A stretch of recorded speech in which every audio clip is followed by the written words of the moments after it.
علیکم ورحمۃ اللہ السلام علیکم ورحمۃ اللہ وبرکاتہ.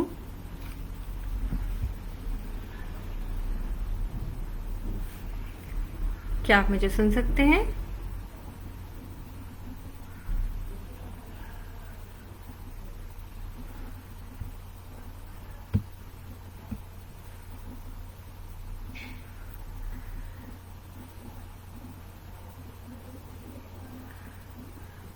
جی کائنڈلی مجھے میسج کیجیے تاکہ مجھے یہ پتہ چلے کہ آپ مجھے سن سکتے ہیں، تو پھر ہم اس کو انشاءاللہ آگے لے کے چلتے ہیں.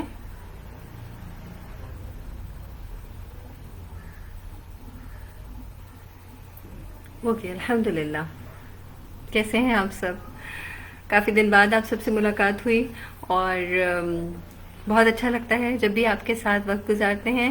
میں حنا اکبر مدثر ہوں، آج آپ کی کوچ کاؤنسلر، اور آج ہم جس ٹاپک پہ بات کریں گے وہ ہے اپوزیشن یا مخالفت، اور خاص طور سے مخالفت کے سلسلے میں جب ہم نیکی کا کوئی ارادہ کرتے ہیں، جب کوئی ہم بھلائی کا ارادہ کرتے ہیں، اس سلسلے میں جب ہمیں کوئی مشکلات پیش آتی ہیں تو کیسے ہمیں مخالفتوں کے باوجود اپنے آپ کو نیکی پہ جما کے رکھنا ہے، اور کس طریقے سے اپنے آپ کو موٹیویٹ کرتے رہنا ہے، کس طرح سے اپنی انرجیز کو جو ہے وہ ہائی لیول پر ہی رکھنا ہے تاکہ ہم سیکھتے جائیں.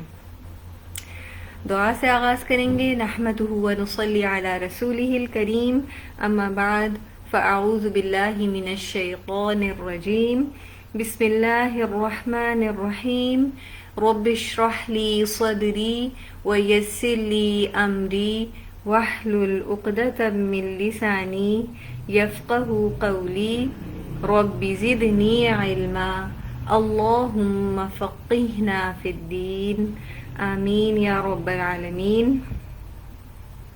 اچھا، آج کا ٹاپک بہت زیادہ اہم ہے اور اس کو سمجھنا ہمارے لیے بہت زیادہ ضروری ہے، کیونکہ نیکی کے راستے میں جو چیز رکاوٹ بنتی ہے وہ مخالفت ہے. ورنہ ہمارا دل نیکی کی طرف آمادہ ہوتا ہے اور ہم نیک کام کرنا بھی چاہتے ہیں، لیکن ہم کس وجہ سے نہیں کر پاتے ہیں؟ کیونکہ لوگوں کی باتیں یا تنقید یا جملے ایسے ہوتے ہیں جو ہمیں آگے بڑھنے سے روکتے ہیں، اور ہم اچھا بھلا کوئی نیکی کا کام کرتے کرتے پیچھے ہٹ جاتے ہیں، یا ہم ارادہ ترک کر دیتے ہیں کہ نہیں اب تو ہم کبھی بھی نہیں کریں گے، یا کسی کے ساتھ کوئی بھلائی کا ارادہ کریں گے ہی نہیں، کیونکہ ہمارے لیے وہ چیز بہت زیادہ تکلیف دہ ہوتی ہے. اسی لیے اس ٹاپک کو سمجھنا بہت ضروری ہے کہ آخر ہمیں نیکیوں پہ اگر جو مخالفتیں آتی ہیں اس پہ ہمارے لیے ہمیں کیا عمل اختیار کرنا چاہیے اور ہمیں کس طرح سے بیہیو کرنا چاہیے. اچھا، مخالفت کیا ہوتی ہے کہ میری کوئی سوچ ہے یا میرے نظریات ہیں یا میرے کوئی افکار ایسے ہیں یا میرے خیالات ایسے ہیں جو سامنے والے کی سوچ سے ٹکراتے ہوں یا اس کے اگینسٹ ہوں یا اس سے ہٹ کر ہوں. ٹھیک ہے، اس کو ہم مخالفت کہیں گے.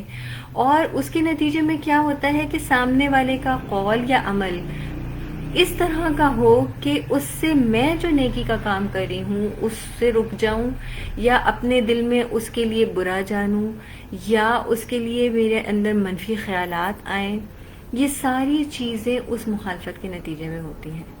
تو ہم دیکھتے ہیں کہ جب ہم نیکی کا ارادہ کرتے ہیں تو اس کے بعد جب مخالفت آتی ہے تو وہ چیز بجائے یہ کہ ہمیں اندر سے خوشی دے یا ہمیں اندر سے اطمینان دے یا سیٹسفیکشن دے کہ ہم جو ہے محسوس کریں کہ ہاں ہم نے کوئی ایسا کام کیا کہ ہمیں اللہ کا قرب حاصل ہو، ہم اس کے اگینسٹ چل پڑتے ہیں اور ہمارے دل میں جو ہے ایک دوسرے کے لیے بغض، کینہ، حسد یا برائی آنے لگتی ہے. اب ان چیزوں سے ہم نے اپنے آپ کو بچانا ہے، اور کیسے بچانا ہے اس کو دیکھتے ہیں. اچھا، اب ہم دیکھتے ہیں کہ بحیثیت مومن اللہ سبحانہ تعالیٰ نے ہمارے رولز ڈیفائن کر دیے. ٹھیک ہے، ہمیں بتا دیا ہے کہ ہمیں کیا کرنا ہے اور کیا نہیں کرنا. تو اس سلسلے میں تو کوئی اختلاف نہیں ہے. اگر میں بیٹی ہوں یا میں ماں ہوں یا بہن ہوں یا بہو ہوں، یعنی کوئی بھی رول اگر اللہ سبحانہ تعالیٰ نے مجھے دیا ہے تو اس میں مجھے کرنا کیا ہے وہ دین پوری طریقے سے ڈیفائن کر دیتا ہے، دین ہمیں بتا دیتا ہے. اسی طریقے سے اگر ہم دیکھتے ہیں کہ جب ہمارے رولز ڈیفائن ہوتے ہیں، جب ہمیں پتہ ہوتا ہے کہ ہمیں کیا کرنا ہے، تو پھر ہم کیا کرتے ہیں کہ اس کام کو کرنا شروع کر دیتے ہیں. پھر ہم بیٹھتے نہیں ہیں, پھر ہم سستی کا شکار نہیں ہوتے, پھر ہم سوچنے نہیں لگتے کہ اب کیا کریں. اس کو بالکل اس طرح سے سمجھیں کہ جب اسکول یا کالجز میں جب سٹارٹ ہوتا ہے, ایئر سٹارٹ ہوتا ہے, تو کیا کرتے ہیں, اس سے پہلے ہی پلانرز بن جاتے ہیں, اور ان پلانرز میں بتا دیا جاتا ہے کہ کیا کیا کام کرنا ہے. یہ سبجیکٹ ہے, فرسٹ اگر آپ کا جو سیمسٹر ہوگا تو آپ کو اتنا سبجیکٹ اتنا کور کرنا ہے سلیبس, اور وہ کس طرح سے لے کے چلنا ہے, اور ہر دن کے حساب سے پلاننگ ہوئی بھی ہوتی ہے, اور وہی پلاننگ بالآخر ایئر اینڈ تک کام آتی ہے. اگر کوئی بھی ٹیچر کہیں سے بھی سستی کا شکار ہو جاتی ہے, یعنی ہو سکتا ہے وہ بیمار ہو جائے یا کسی ایسی چیز میں انگیج ہو جائے کہ وہ یہ کام نہ کر سکے یا بہتر طریقے سے نہ کر سکے, یا اکارڈنگ ٹو پلانر نہ کر سکے, تو وہ پھر کیا سفر کرتے ہیں, وہ سارے اسٹوڈنٹ سفر کرتے ہیں, پورا سلیبس سفر کرتا ہے, اور وہ بچے پیچھے رہ جاتے ہیں. اسی طریقے سے ہماری زندگی کی پلاننگ اللہ سبحانہ تعالیٰ نے کر دی ہے, ہمارے رول ڈیفائن کر دیے ہیں. اب مومن اپنے رولز کو پہچانتا ہے, وہ ایک لمحہ بھی نہیں ضائع کرتا. کیوں؟ کیونکہ اس کے ذہن میں اعلیٰ مقاصد ہوتے ہیں. اس کو پتا ہوتا ہے کہ مجھے سست نہیں بیٹھنا, مجھے تو ہر روز کے حساب سے کام کرنا ہے, کیونکہ میں اگر ہر روز تھوڑا تھوڑا تھوڑا تھوڑا تھوڑا کام کروں گا تو میں جنت میں پہنچ سکتا ہوں. اور جنت میں پہنچنے کے لیے یہ ممکن ہی نہیں ہے کہ میں کوئی بھی دن اپنا ضائع کر لوں. تو وہ بہت فوکسڈ ہوتا ہے, اور وہ بہت زیادہ اپنے مقصد سے جڑا ہوا ہوتا ہے. اس کو پتا ہوتا ہے کہ وہ کہیں پہ بھی اپنے آپ کو اگر سستی کا شکار کرے گا تو پھر وہ اس مقصد کو حاصل نہیں کر سکے گا. تو لوگوں کی مخالفتیں یا لوگوں کے رویے یا لوگوں کی تنقید اس کے اوپر کوئی اثر نہیں ڈالتے. وہ ان کو سنتا ضرور ہے, لیکن اپنے مقصد سے ہٹتا نہیں ہے. جو اس کو کرنا ہے, جو اس کی نیکیوں میں اضافے کا باعث بننی ہے چیزیں, وہ کرتا چلا جاتا ہے. صحیح. لیکن جو شخص جس کو اپنے بھی رول پتا نہیں ہے, اس کو اپنے رول مطلب ہے تو وہ بھی مومن, لیکن اگر وہ اپنے رولز کو پہچانتا نہیں ہے, جو اللہ سبحانہ تعالیٰ نے سلیبس دیا ہے وہ اس کو نہیں جانتا ہے, یا وہ سستی کا شکار ہے, تو وہ کیا ہوتا ہے کہ اس کی سستی اسی کے لیے نقصان دہ ہو جاتی ہے. کیونکہ جب وہ سستی سے بیٹھا رہتا ہے, تو آپ کو ہم سب یہ بات جانتے ہیں کہ کوئی بھی شخص اگر سستی سے بیٹھا ہوگا تو آس پاس کے لوگوں کو تو پتہ بھی نہیں چلتا کہ وہ ہے بھی یا نہیں ہے, کوئی اس کو نوٹس بھی نہیں کرتا. اس کے لیے اگر چھوٹے چھوٹے کام کرنے مسئلہ ہے, یا اس کو اپنی ہی زندگی جو ہے گزارنا مشکل لگ رہی ہے, تو پھر مزید لوگ جو ہے وہ اس کو نوٹس ہی نہیں کرتے, اور آہستہ آہستہ وہ آئسولیٹڈ ہو جاتا ہے, وہ کارنر پہ چلا جاتا ہے, اور وہ کچھ کرے یا نہ کرے اس سے کسی کو فرق نہیں پڑتا, کیونکہ وہ تو اپنی ذات کو ہی ابھی کھوج نہیں پایا تھا. تو اس طرح سے ہم دیکھتے ہیں کہ یہاں پہ ہمیں دو شخص نظر آتے ہیں, دو کیریکٹرز نظر آتے ہیں, دو کردار نظر آتے ہیں. ایک اس مومن کا کردار ہے جو کہ اپنے رولز کو پہچانتا ہے اور اس پہ جڑ گیا ہے. اس کو پتا ہے اس کی زندگی 70 سال یا 80 سال کی ہے. اگر اس وقت وہ ابھی 25 سال کا ہے تو وہ 80 میں سے 25 مائنس کر دے گا کہ اب اتنی زندگی رہ گئی ہے, اور میں اگر ہر دن کے حساب سے یہ نیکیاں کروں گا یا کروں گی تو پھر ہی میں اللہ کے حکم سے, اللہ کی رحمت سے جنت میں داخل ہو سکتا ہوں. تو وہ چیز اس کو آگے بڑھنے میں بہت مددگار ثابت ہوتی ہے. اور یہ شخص جو کام کر رہا ہوتا ہے, یہی شخص جو ہے وہ دوسرے لوگوں کی نظر میں آتا ہے. کام کر رہا ہے نا, تو اسی لیے وہ نظر میں آ رہا ہے. جو کام نہیں کر رہا وہ نظر میں کیسے آئے گا؟ جیسے ابھی میں اور آپ ہیں, تو ہم کوئی کام کر رہے ہیں. جب ہم کام کرتے ہیں, اگر ہم فیس بک پہ لائیو جا رہے ہیں یا کہیں پہ بھی لائیو جا رہے ہیں, تو کیا ہو رہا ہے؟ لوگوں کی نظر میں آ رہے ہیں, رائٹ؟ کیونکہ پتہ چل رہا کوئی کام ہو رہا ہے. لیکن جو نہیں جا رہا لائیو یا نہیں کام کر رہا, تو اس کا تو کسی کو نہیں پتا کہ وہ کیا کر رہا ہے کیا نہیں کر رہا. تو جو نیکی کے کام کرتا ہے وہ شعوری عمل کرتا ہے, وہ اپنے پورے دل اور دماغ کے ساتھ حاضر ہو کے, اپنے جسم کے ساتھ حاضر ہو کے کام کرتا ہے. اور اسی حاضری کے سبب کیا ہوتا ہے کہ آس پاس کے لوگ جو ہیں, جو خاص طور سے اس کے امیجیٹس ہوتے ہیں, جو اس کے قریبی لوگ ہوتے ہیں, وہ کہتے ہیں جب میں سستی کا شکار نہیں ہوں اور اس کو یہ شعور آ جاتا ہے, تو وہ دوسروں کے لیے بھی دل میں وہی نیکی اور بھلائی اور خیر کے جذبات رکھتا ہے. اور وہ یہ کہتا ہے کہ میں اکیلے جنت میں کیوں جاؤں, کیونکہ وہ خود غرض نہیں ہوتا. اس کو وہ شعور بتاتا ہے کہ خود غرضی جو ہے ہمارے دین کا حصہ نہیں ہے. تو وہ اپنے ساتھ ساتھ دوسروں کو بھی لے کے چلنا چاہتا ہے, اور اسی وجہ سے لوگ اس کی مخالفت میں آ جاتے ہیں. ٹھیک ہے, لوگ کہتے ہیں کہ بھئی جو تم کر رہے ہو کرو اور ہمیں چھوڑ دو. اور جو مومن ہے وہ جان جاتا ہے کہ اس کی سستی اس کو جنت تک پہنچانے میں کامیاب نہیں ہو سکتی، اس لیے وہ سستی چھوڑ دیتا ہے۔ اب ہم دیکھتے ہیں اس کو ایک مثال کے ذریعے سے کہ جیسے اگر ہمیں اس چیز کا شعور آ گیا کہ ہمیں غیبت نہیں کرنی، اب ہم نے غیبت نہیں کرنی ہے، اور اس میں ہم اکیلے تو نہیں ہو سکتے نا، یعنی میں اگر غیبت کرنا چھوڑ دوں، کیسے چھوڑوں گی؟ یہ میرا ایک انڈیویجول ایکٹ نہیں ہے، ایک دوسرا شخص مجھ سے بات کر رہا ہے، تو اس کی بات کے نتیجے میں اس بات کو دیکھوں گی نا کہ غیبت ہو رہی ہے یا نہیں ہے، تو رکوں گی کیسے؟ ایسے ہی رکوں گی کہ میں اس سے کہوں گی کہ بھائی اللہ سبحانہ تعالیٰ نے تو اس کو منع فرمایا ہے، ہم تو غیبت نہیں کر سکتے، اور میں سنوں گی بھی نہیں غیبت، تو پھر وہ سامنے والا اس کی مخالف ہو جاتا ہے، اس کے اگینسٹ ہو جاتا ہے، کہتا ہے کہ یہ تو غیبت نہیں ہے، یہ تو محض میں ایک بات کر رہا ہوں، بس میں تو اپنا دل ہلکا کر رہا ہوں، یا یہ تو کوئی ایسی بات، یعنی کوئی بھی ایسی بات کرتے جو اس کی اس موٹیویشن کو ڈاؤن پہ لے جائے، اور وہ جو اپنی نیکی پہ جمنا چاہتا ہے اس کو نہ جمائے۔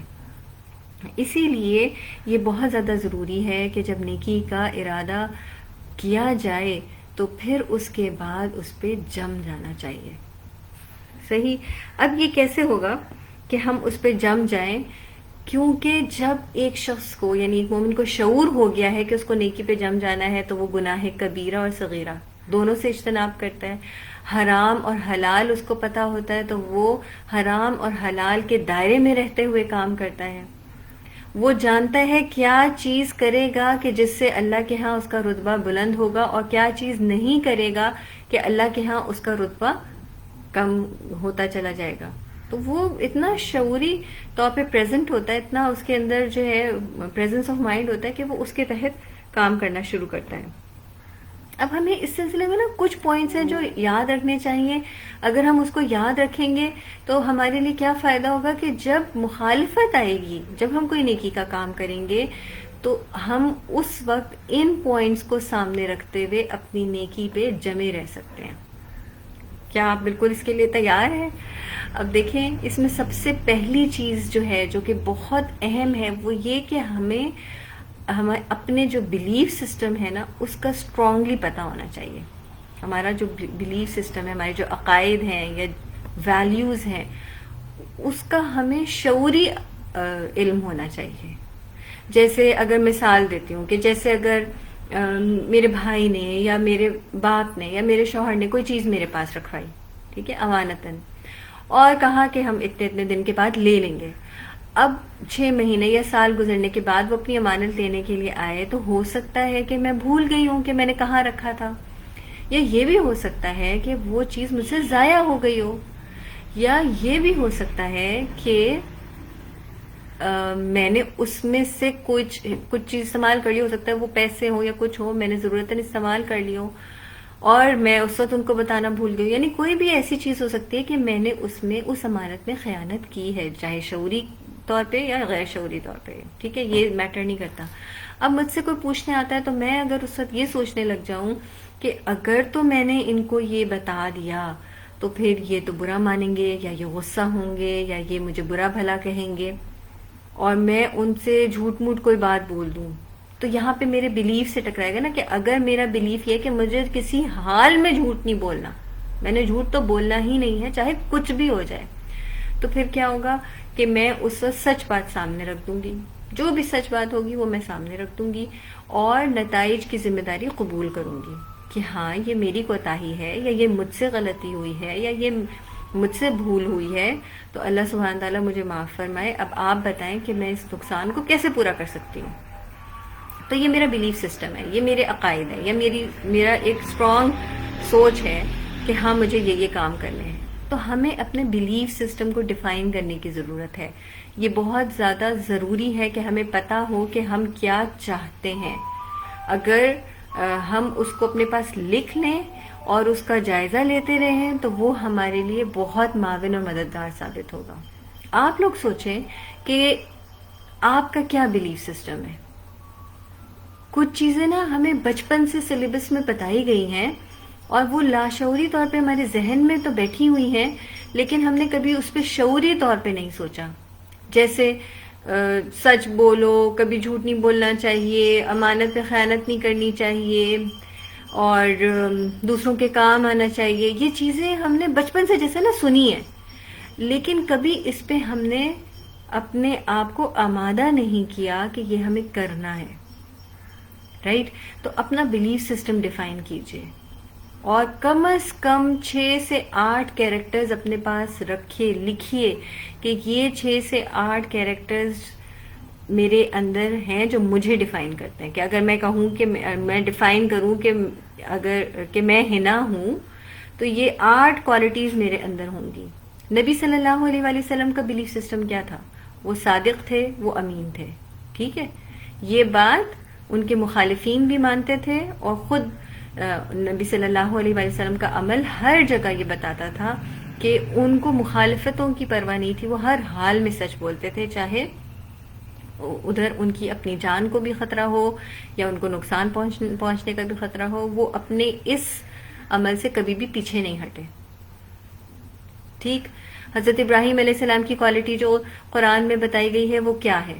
کہ وہ مہمان نواز تھے. بہت ساری اور بھی کوالٹیز، جیسے وہ خلیل اللہ تھے. تو وہ کیا ہے؟ وہ ان کا بلیف سسٹم ہے، کہ یہ چیز ان کے اندر ہمیشہ ہے، ہمیشہ سے دیکھی جاتی ہے اور ہمیشہ سے. تو ہمیں اپنے بلیف سسٹم کو دیکھنے کی ضرورت ہے، جائزہ لینے کی ضرورت ہے.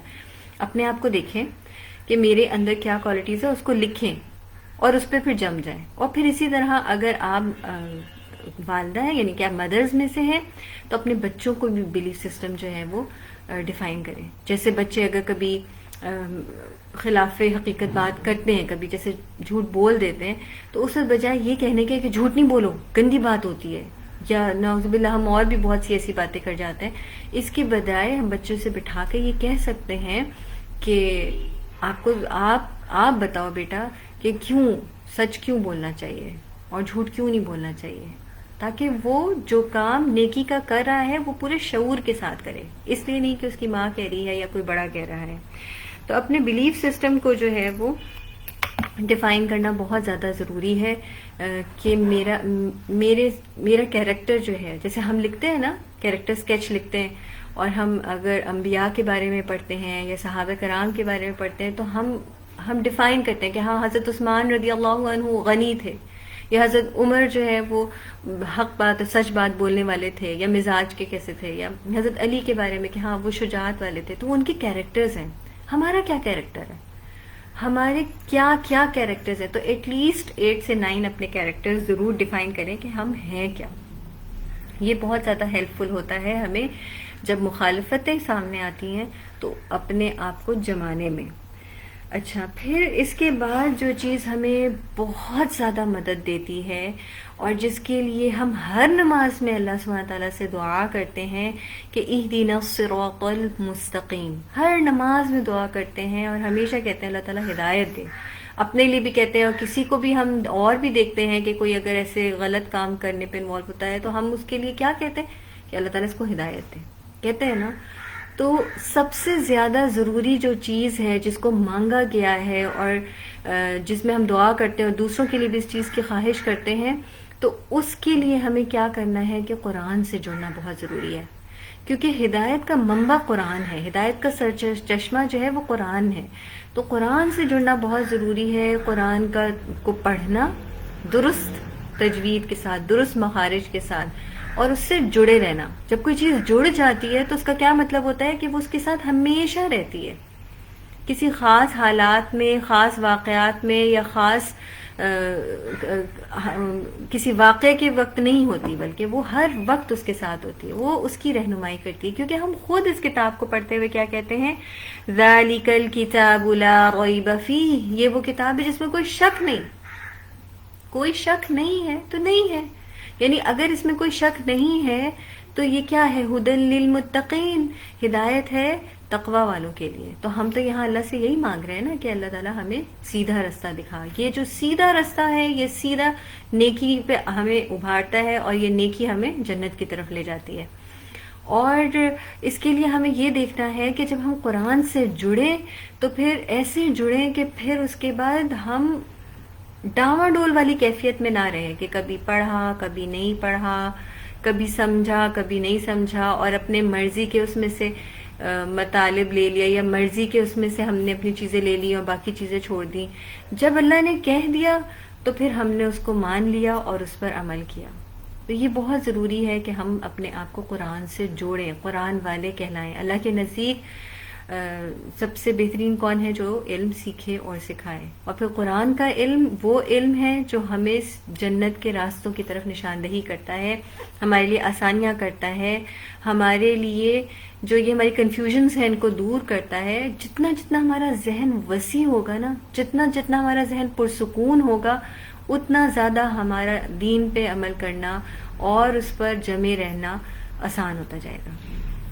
اس لیے اپنے آپ کو قرآن سے جوڑنا بہت زیادہ ضروری ہے. اور قرآن سے جوڑیں بھی تو ایسے کہ ہر روز اپنے ٹارگٹس بنائیں کہ آج میں نے کیا سیکھا، آج میں نے کیا سیکھا، آج میں نے کیا سیکھا. صرف محض پڑھنے کے لیے قرآن نہیں پڑھنا کہ بس پڑھ لیا اور بس، اور خود سے نہیں، خود سے کچھ نہیں آئے گا. ہمیں کیا کرنا ہوگا؟ ہمیں اپنے آپ کو اس کے مطابق ڈھالنا ہوگا. اچھا، اسی طریقے سے پھر ہم یہ دیکھتے ہیں دوسری چیز جو کہ بہت زیادہ ضروری ہے اور ہمیں خود قرآن اس سلسلے میں رہنمائی کرتا ہے کہ سیرہ کا مطالعہ کرنا.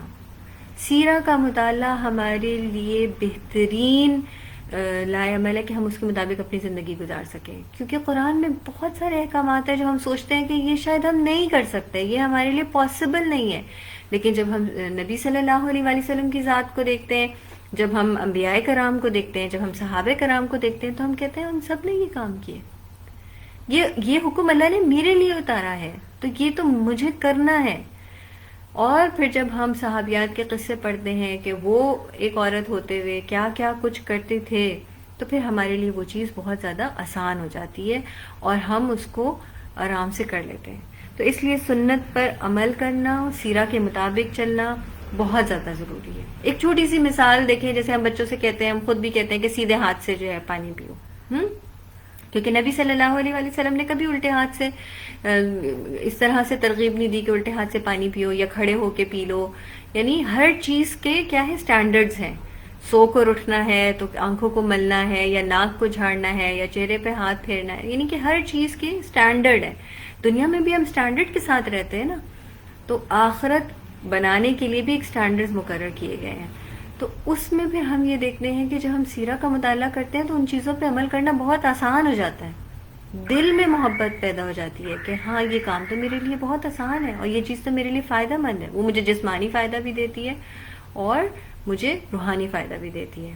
تو یہ چیز مجھے، اب میں اگر کہیں پر کسی سے بات کرتے ہوئے اسمائل کر رہی ہوں، مسکرا رہی ہوں، اور وہ کہیں کہ بھئی آپ کیوں اتنا مسکرا رہے ہیں، ٹھیک ہے، یہ مخالفت ہو گئی نا. ایک دم سے اس نے کہا بھئی کوئی مسکرانے کی اتنی بھی بات نہیں ہے، آپ کیوں مسکرا رہے ہیں. تو اس وقت میں اس کو بتاؤں گی کہ یہ تو نبی صلی اللہ علیہ وسلم کی سنت ہے. کب بتاؤں گی؟ جب میں نے اس کو پڑھا ہوا ہوگا، جب میں نے اس کو سمجھا ہوا ہوگا، جب اس کو میں نے اپنے اندر اتارا ہوا ہوگا، تبھی تو میں بتا سکوں گی. ورنہ وہ چیز کیا ہوگی، میں چھوڑ دوں گی.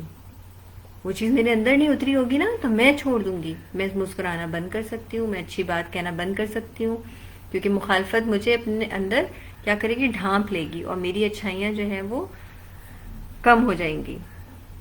اچھا، پھر اسی طرح سے نیکی کا جب بھی ارادہ کریں تو اس پہ جم جائے. ہم بہت ساری نیکیوں کے ارادے کرتے ہیں لیکن پھر اس کے بعد ہم بھول جاتے ہیں. جیسے رمضان ہوتا ہے تو ہم کہتے ہیں کہ اب انشاءاللہ میں نے یہ کام کرنا ہے، یہ کرنا ہے، یہ کرنا ہے. بہت سارے ہم اپنے لیے ٹارگٹس بناتے ہیں اور پھر ہم بھول جاتے ہیں.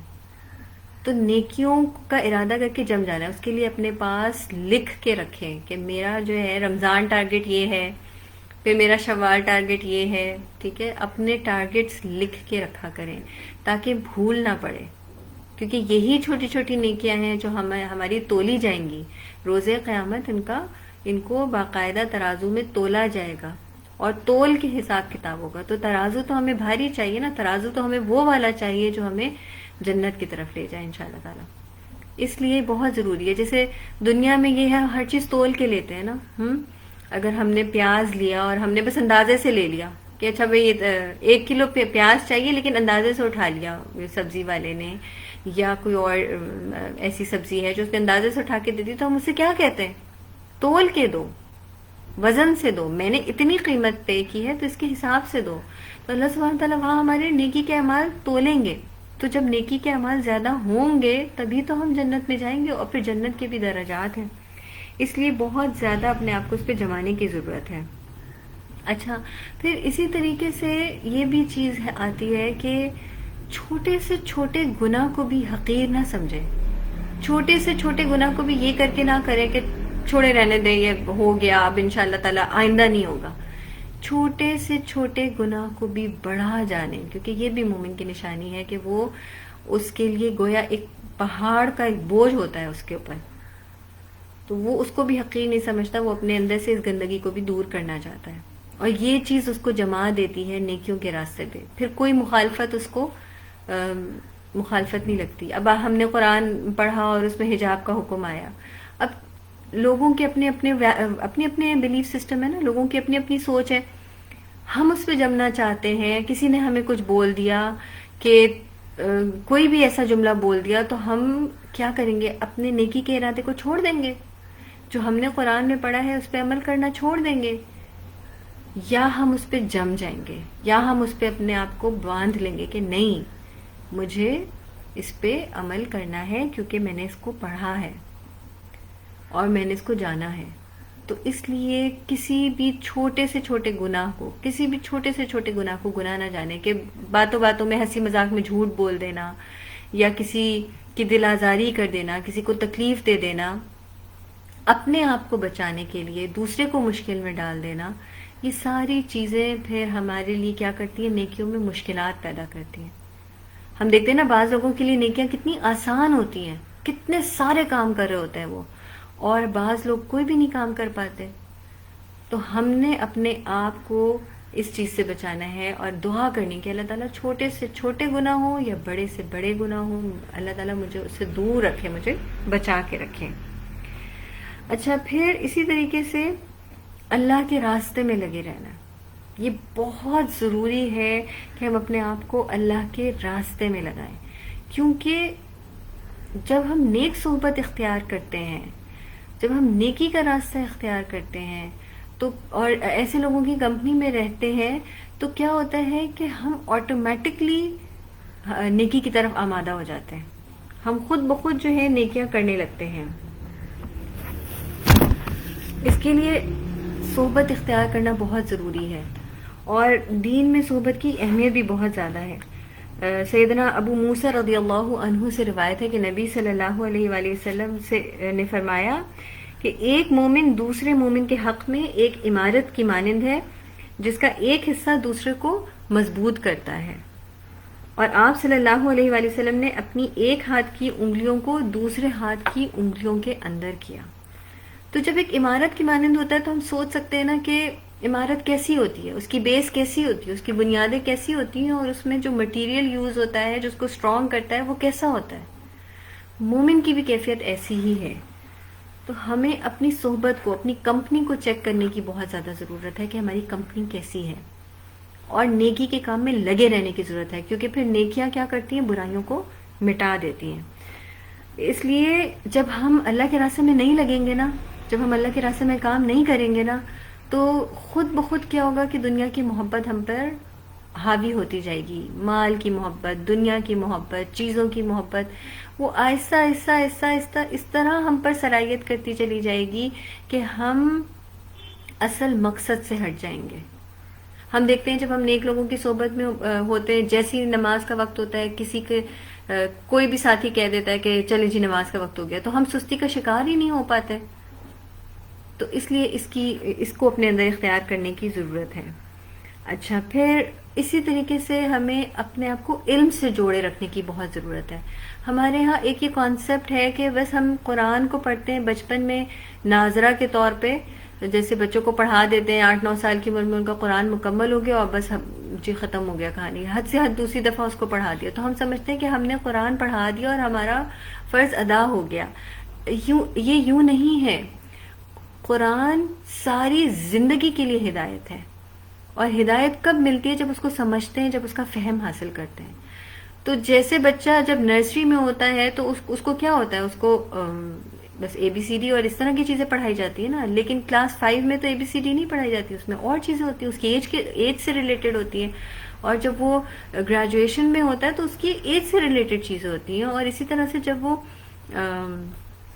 ماسٹرز کرے پی ایچ ڈی کرے تو اس کی ایج سے ریلیٹڈ ہوتی ہے. اگر پی ایچ ڈی کر رہا ہے کوئی اور اس کو اے بی سی لکھنے کو دے دیں تو آپ کیا کہیں گے اس کے بارے میں, کیا رائے رکھیں گے؟ اسی طریقے سے جب قرآن ناظرہ بچہ پڑھ رہا ہوتا ہے تو اس کا مینٹل لیول اور اس کا جو سوچنے سمجھنے کی صلاحیت ہوتی ہے وہ محدود ہوتی ہے, چھوٹی ہوتی ہے. لیکن جیسے جیسے وہ بڑا ہوتا چلا جاتا ہے تو اس کے رولز ڈفرینٹ ہوتے چلے جاتے ہیں, اور اس کے ساتھ ساتھ اس کو جو قرآن ہدایت دے رہا ہے, جو رہنمائی دے رہا ہے, وہ سیکھنے کی ضرورت ہوتی ہے. اسی طرح سے ہم بھی اپنے آپ کو دیکھتے ہیں کہ ہم لوگ بحیثیت بہن کے ہوتے ہیں پہلے, پھر اس کے بعد ہم بیٹی کی حیثیت سے ہوتے ہیں, لیکن پھر اس کے بعد کیا ہوتا ہے, ہماری شادی ہوتی ہے تو ہم بحیثیت بیوی کی حیثیت سے اپنے آپ کو دیکھیں یا بحیثیت ماں کی دیکھیں. تو کیا اللہ تعالیٰ نے ہمیں کرنے کو کام دیا ہمیں پتہ ہی نہیں ہوتا. ہمیں یہ ہوتا ہے شادی ہو جائے اور اس کے بعد ہمیں ہوتا ہے اللہ تعالیٰ اولاد دے دے, لیکن ہمیں یہ نہیں ہوتا ہمیں اس کے ساتھ کرنا کیا ہے, یہ جو چیز ہمیں ملی ہے اس کے ساتھ کرنا کیا ہے. تو اس لیے علم سے جڑے رہنا بہت ضروری ہے.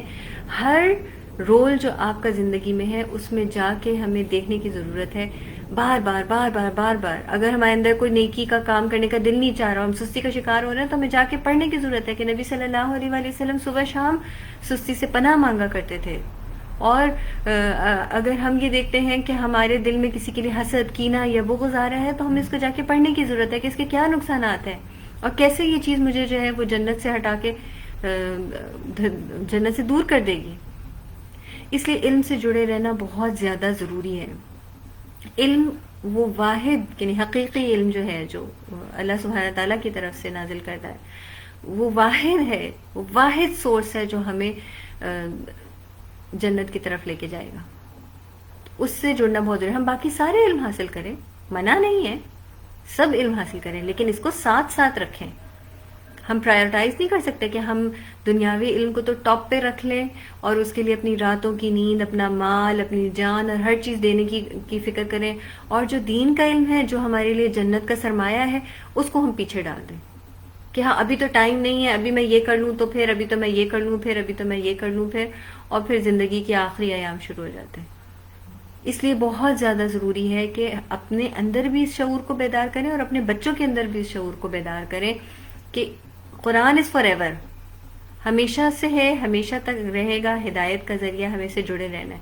اور ہمیں اتنا علم ہونا چاہیے کہ کوئی زندگی میں مشکل آئے, بچہ اگر ہمارا بہت غصہ کر رہا ہے تو ہم بجائے یہ کہ اپنی بات رکھیں, ہم اس کو بتائیں کہ بیٹا اللہ تعالیٰ نے قرآن میں یہ کہا ہے, غصہ کرنے والوں کے بارے میں اللہ تعالیٰ پسند کرتے ہیں جو کاظمین الغیظ ہوتے ہیں, جو اپنے غصے کو قابو میں رکھتے ہیں. یقین کریں جب ہم اللہ کے کلام کے ذریعے سے رہنمائی کرتے ہیں تو وہ دل پہ اثر کرتی ہے. تو اس لیے اپنے آپ کو علم سے جوڑے رکھنا بہت زیادہ ضروری ہے.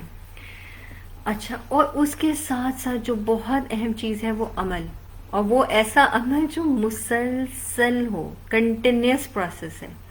یعنی اگر ہم نے غصے کے بارے میں پڑھا ہے کہ ہمیں غصہ نہیں کرنا, ہم نے احادیث کا مطالعہ بھی کر لیا, ہم نے قرآن بھی پڑھ لیا, ہم نے انبیاء کے قصے بھی پڑھ لیے, ہم نے صحابہ کرام کے بھی پڑھ لیے, ہمیں پتہ چل گیا بھائی غصہ نہیں کرنا. لیکن ہمارا جو بچہ ہے اس نے ہمارے مزاج کے خلاف کوئی بات کی اور بس ہم نے اپنا سارا علم کنارے پہ رکھ دیا, تو یہ درست رویہ نہ ہوگا. یہ پھر ہمارے جو ہم نے علم حاصل کیا ہے اس کے اگینسٹ ہوگا. تو اس لیے عمل بھی کیسا کرنا ہے, مسلسل کرنا ہے. جو پڑھتے جا رہے ہیں اس پہ عمل کرتے جائیں گے. اس سے جو ہمارے لیے نیکی کے راستے آسان ہوتے جائیں گے, اور ہمیں اللہ تعالیٰ نیکی کے ایسے ایسے راستے سجھائے گا کہ پھر اس کے بعد ہم خود حیران ہوں گے کہ یہ آئیڈیا کہاں سے میرے ذہن میں آیا. اور اللہ تعالیٰ بہت آسانیاں کر دیتے ہیں, توفیق دے دیتے ہیں. تو اس لیے ہمارے لیے بہت ضروری ہے کہ ہم اپنے عمل کو اپنے علم کے مطابق ڈھالتے چلے جائیں. اور جب ہمارے بچے یا ہمارے زیر سرپرست جو بھی لوگ ہیں, یا ہمارے آس پاس کے ہمارے شوہر ہیں اور لوگ ہیں جو ہمیں دیکھتے ہیں کہ اچھا انہوں نے پڑھا تھا اور یہ اس کے مطابق عمل بھی کرنے کی کوشش کر رہے ہیں, تو یہ چیز ان کے دل میں بھی نرمی پیدا کرتی ہے, اور وہ ہمارے نیکیوں میں معاون اور مددگار ہو جاتے ہیں. اور کیا ہم ایسا نہیں چاہتے کہ ہمارے گھر والے اور ہمارے آس پاس رہنے والے نیکیوں میں ہمارے ساتھ ہوں, ہمارے لیے آسانیاں کریں. اچھا, پھر اس کے ساتھ ساتھ یہ ہے کہ دوسروں کو پہنچانا بھی بہت ضروری ہے. جتنا جتنا ہم علم سیکھتے جاتے ہیں، عمل کرتے جاتے ہیں، اتنا اتنا دوسروں کو پہنچانا ضروری ہے، اور یہ ہمیں سنت میں مثال ملتی ہے۔ اس چیز کو ہم سنت میں دیکھتے ہیں، نبی صلی اللہ علیہ وآلہ وسلم پہ 23 سال کے عرصے میں قرآن نازل ہوا۔ تو اگر طریقہ کار یہ ہوتا کہ پہلے سارا علم سیکھ جائیں، اس کے بعد عمل کرنا شروع کریں، تو پھر آپ بتائیے کہ کس طریقے سے ہمیں سنت ملتی۔ نبی صلی اللہ علیہ وآلہ وسلم ایک آیت بھی اگر وحی ہوتی تھی، ایک آیت بھی اگر سیکھتے تھے، تو وہی چیز صحابہ کرام کو سکھاتے تھے، اور وہی چیز صحابہ کرام فوراً اپنے عمل میں لانے کی کوشش کرتے تھے۔ یہ ہماری سنت ہے، یہ ہمارا طریقہ ہے، اور یہی چیز ہمیں جو ہے وہ مخالفتوں کے مقابلے میں مضبوط کرتی ہے، اور ہمارے اندر استقامت لے کر آتی ہے کہ جو چیز ہم نے پڑھی ہوتی ہے، جب ہم اس پہ عمل کر رہے ہوتے ہیں تو وہ ریفریش رہتا ہے، وہ تازہ رہتا ہے ہمارے ذہنوں میں۔ اچھا، پھر ایک چیز اور ہے جو اس میں شامل ہے، اور وہ یہ کہ ہمیں اپنے آپ کو اس چیز پہ آمادہ کر لینا ہے کہ ہر کسی کے ساتھ خیر کا معاملہ کریں، ہر کسی کے ساتھ بھلائی کا معاملہ کریں، ہر کسی کے ویل وشر رہیں، ہر کسی کے لیے دل میں خیر خواہی کا جذبہ رکھیں مخالفتوں کے باوجود۔ یعنی میں نے اگر کسی سے کوئی بات کہی ہے اور مجھے اس کا سامنا مخالفت سے کرنا پڑا ہے، تو میں دیکھوں گی کہ میرا بلیف سسٹم کیا ہے۔ جیسے ہم نے شروع میں بات کی تھی نا کہ میرا بلیف سسٹم کیا ہے۔ میں نے تو سوچا تھا کہ میرا مزاج خراب نہیں ہوگا، یا میں رد عمل نہیں دکھاؤں گی، یا میں غصہ نہیں کروں گی، تو میں اپنے بلیف سسٹم پہ اسٹرانگلی قائم رہتی ہوں۔ ایسی صورت میں کب؟ جب میں اپنے دل میں اس چیز کا ارادہ کر لیتی ہوں کہ مجھے خیر پہ ہی رہنا ہے۔ اور اس میں ابن قیم کا قول ہے کہ آدمی کی برکت اسی میں ہے کہ جہاں بیٹھے خیر کا معاملہ کرے، یعنی وہ جہاں جائے اس سے خیر کی توقع رکھے اور کسی شر کی توقع نہ رکھے۔ اور ہم یہ دیکھتے ہیں کہ حضرت موسیٰ علیہ السلام کی مثال لیتے ہیں کہ اللہ سبحانہ تعالیٰ نے جب ان سے کہا کہ فرعون کے پاس جاؤ اور دعوت حق دو، حق کا پیغام دو، تو وہ اتنے خوبصورت طریقے سے قرآن نے اس پورے واقعے کو کوٹ کیا ہے۔ میں آپ سب سے اس چیز کی درخواست کروں گی اور آپ کو ریکمینڈ کروں گی کہ آپ اس کو دوبارہ سے پڑھیں اور دیکھیں کس طریقے سے اختلاف رائے کے باوجود رسپیکٹ نہیں چھوڑنی چاہیے، ایک دوسرے کا احترام نہیں چھوڑنا چاہیے۔ حضرت موسیٰ علیہ السلام اپنی بات رکھتے ہیں فرعون کے سامنے میں، اور فرعون کوئی سخت بات بھی کہتا ہے تو حضرت موسیٰ علیہ السلام غصے میں جواب نہیں دیتے، یا ان کے جو جوارے ہیں، ان کے جو باڈی پوسچر ہے، ان کا جو جیسچر ہے، وہ کہیں سے بھی ایسا نہیں ہے جس سے یہ اظہار ہو کہ وہ غصے میں آ گئے ہیں یا ان کو یہ بات بہت ناگوار گزری ہے، بلکہ وہ صرف اللہ کا پیغام آگے دے رہے ہیں۔ فرعون پھر کچھ بولتا ہے اور حضرت موسیٰ علیہ السلام پھر اس کے بعد بہت تحمل سے اس کو اس کا جواب دیتے ہیں۔ یہ چیز ہمیں سیکھنی ہے اگر ہم چاہتے ہیں کہ ہم نیکیوں پہ جمے رہیں۔ اچھا، آپ لوگ سوچیں، کسی بھی ایسے شخص کے بارے میں اپنے ذہن کو خالی کریں بالکل، اور سوچیں کہ کوئی بھی ایسا شخص جس کے لیے آپ دل میں کوئی نہ کوئی نیگیٹو ایموشن رکھتے ہیں، کوئی مطلب کوئی ایسا حسد، بغض، کینہ بھی ہو سکتا ہے، یا بس ایک بیڈ فیلنگ ہوتی ہے نا، کسی کو بھی سوچیں، ایک لمحے کو سوچیں، اور اس کے بعد سوچ لیا آپ لوگوں نے؟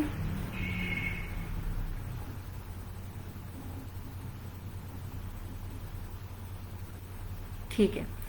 اچھا، اب آپ نے کیا کرنا ہے کہ وہ شخص جو ہے جس کے بارے میں آپ کے ذہن میں آیا ہے، جیسے آپ ذہن بند کرتے ہیں آپ کو خیال آتا ہے اس کا، اور آپ اس کے لیے ایک پلیزنٹ فیلنگ نہیں ہوتی، آپ کی اچھی فیلنگ نہیں ہوتی اس کی، یا تو آپ تصویر سامنے رکھیں، ہو سکتا ہے کہ آپ کے پاس اس کی کوئی پکچر ہو، یا ہوتی ہے نا لوگ فیس بک وغیرہ پہ ڈال دیتے ہیں ادھر ادھر، یا پھر آپ اس کو امیجن کر لیں۔ دونوں صورتوں میں اس کو آپ امیجن بھی کر سکتے ہیں، اس کی پکچر بھی رکھ سکتے ہیں سامنے، یا صرف جو ہے نا آپ نے سوچنا ہے اس کے بارے میں، روزانہ اس کے لیے خیرخواہی کا کوئی جملہ بولیں، اس کی کوالٹیز سوچیں اور اس کے حوالے سے بولیں، اپنے نا زبان سے اس کا اظہار کریں کہ یہ تو بہت ہی نیک بندہ ہے، یا یہ کہ یہ تو اس کی یہ خوبی بہت اچھی ہے کہ یہ دوسروں کی مدد کرتی ہے. تو کوئی بھی چیز ایسی سوچیں روزانہ کی بنیاد پر، اور کہ کم از کم آپ کو 40 ڈیز تک کریں اس ایکسرسائز کو، اور دیکھیں کہ 40 ڈیز کے بعد کیا چینج آتا ہے آپ کے اندر. یہ ایکسرسائز آپ کر کے دیکھیں، یقین کریں اندر کی دنیا ہی بدل جاتی ہے.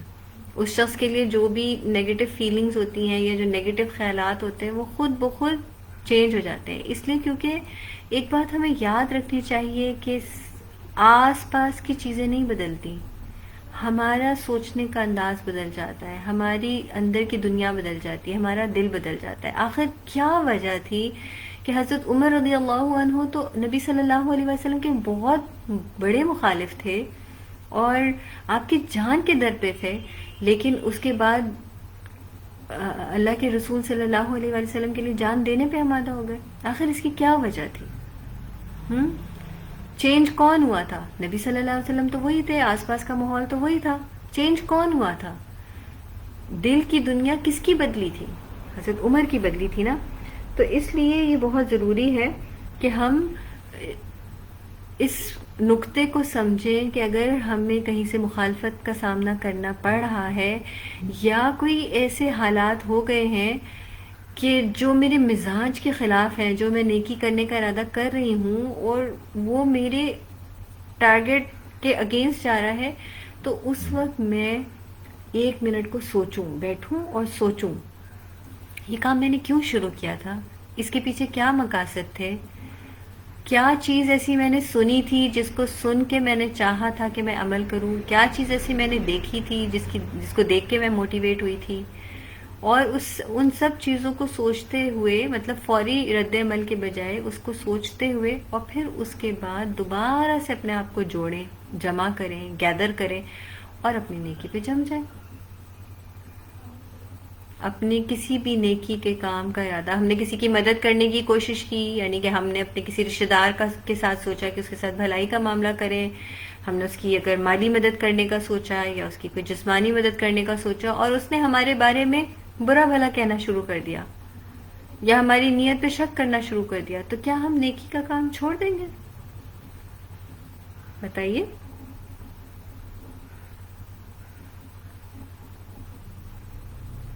بالکل نہیں چھوڑیں گے، کیونکہ ہم اس نیکی کو اپنے لیے جنت کا ایک ذخیرہ بنانا چاہتے ہیں.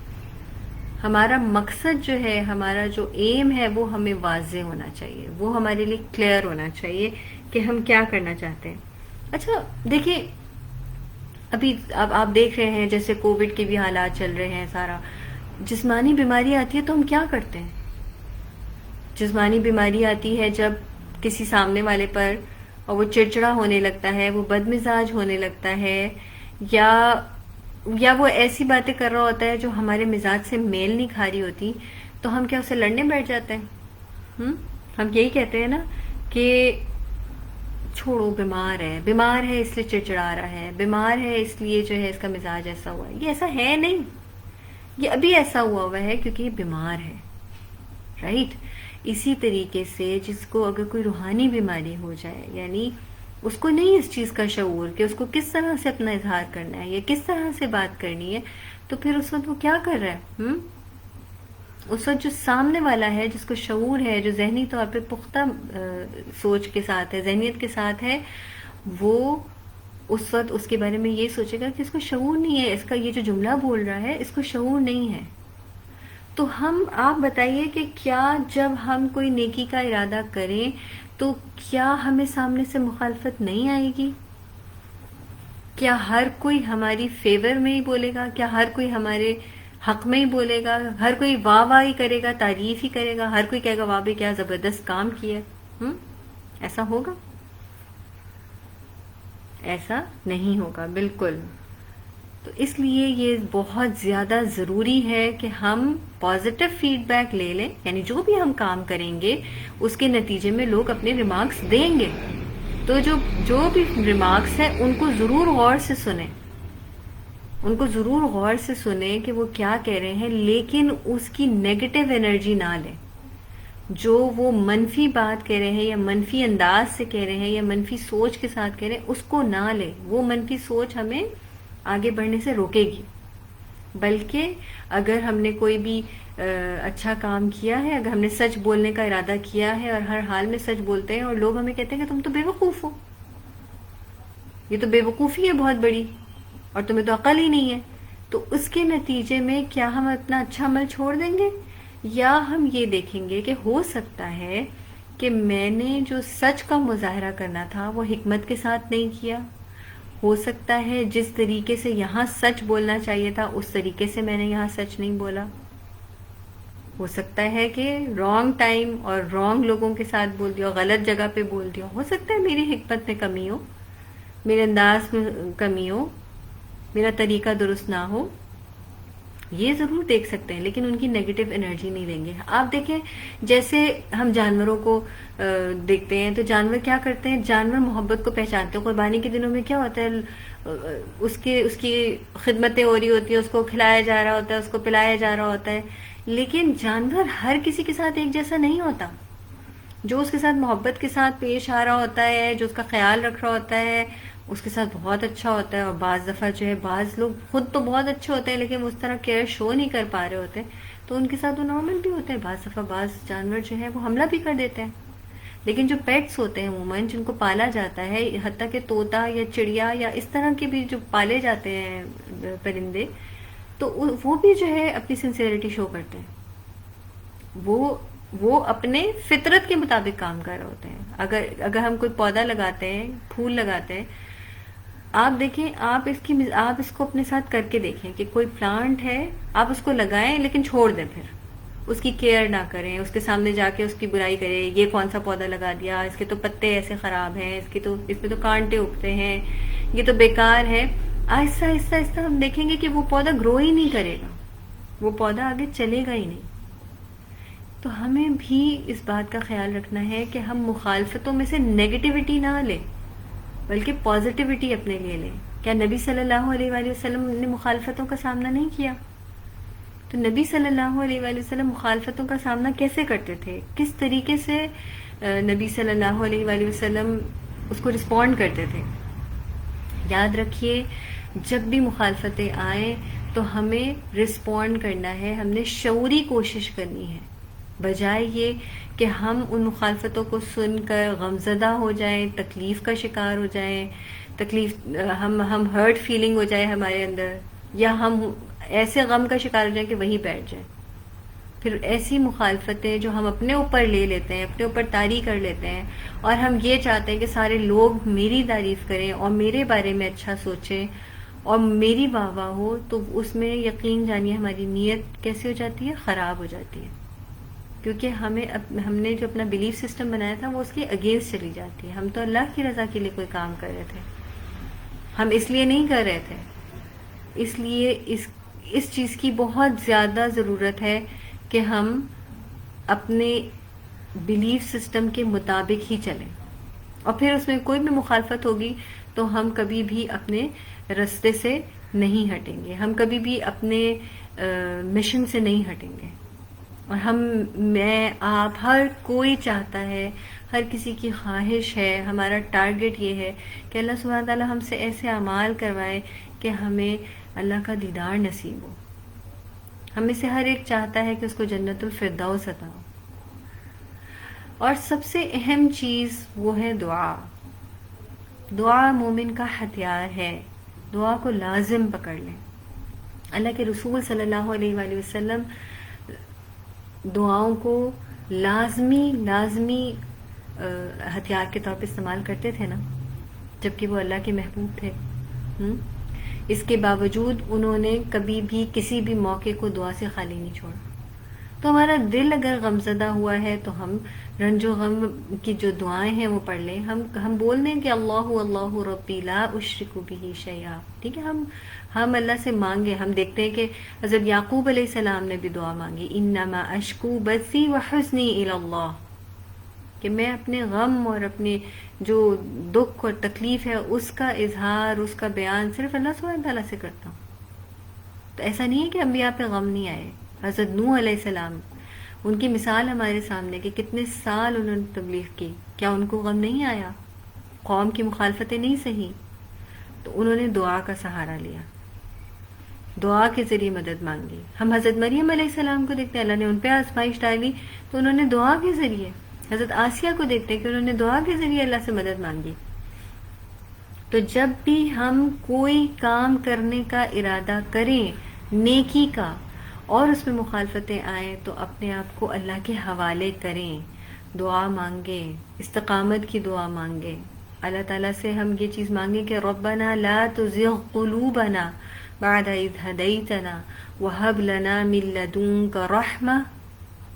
کیا مطلب کہ جب اللہ نے ہمیں ہدایت دے دی ہے جس کو ہم مانگتے بھی ہیں، اہدنا الصراط المستقیم، جب اللہ تعالیٰ نے ہمیں ہدایت دے دی ہے تو پھر ہمارے دلوں کو نہ پھیرے، پھر اس میں کوئی ٹیڑھ نہ آئے، پھر وہ جمے رہے۔ یہ بہت ضروری ہے کہ ہم اپنے آپ کو جمائیں، یہ صرف اللہ کی ذات ہی ہے جو ہمارے لیے یہ آسانیاں کرے گی۔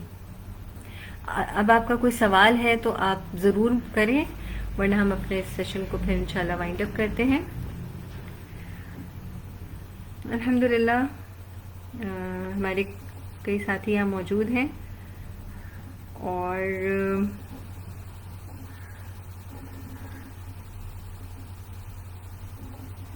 سوال آپ کا ابھی کوئی بھی نہیں ہے ماشاءاللہ، ٹھیک ہے الحمدللہ۔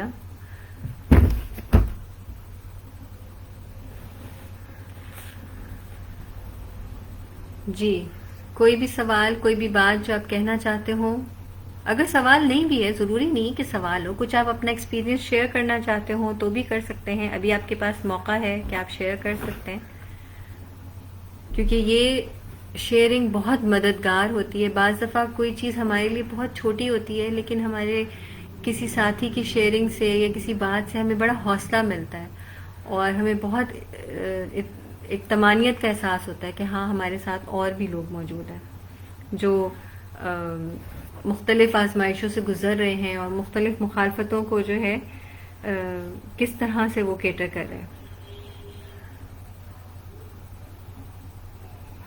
اچھا کون سی ایسی دین کی چیز ہے آپ بتائیے جس پہ آپ نے عمل کیا تو آپ کو بہت زیادہ مخالفتوں کا سامنا کرنا پڑا؟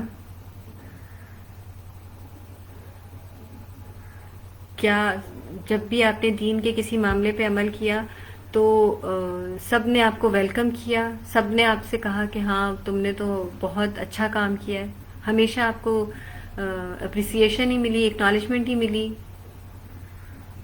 ہمیشہ سینس آف اچیومنٹ ملی؟